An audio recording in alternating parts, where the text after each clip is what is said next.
سعود شيخ من شيوخ القبيلة، حوي علوم الطب كساب الأمداح، بطيب الفعايل نافل كل جيله،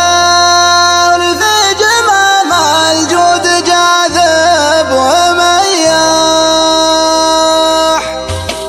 حفل ابن حجنه لازم ننجله ونشارك رموز المكارم بالافراح. سعود شيخ من شيوخ القبيله، حاوي علوم الطيب كساب الامداح، طيب الفعايل نافل كل جيله، في جمام الجود جاذب ومياح، في جمام الجود جاذب ومياح، ومن قبل يفطم رضع در الفضيله، يوم السوى عوده لبساج وشاح، فخايل اللي يكسبون النفيله، مروية خضر الجنابي والارماح، خيالهم دايم يجند القبيله، لو ما على الفارس من المعرق طاح، لو ما على الفارس من المعرق طاح، شبيبه ما جاف القبايل مثيله، شباب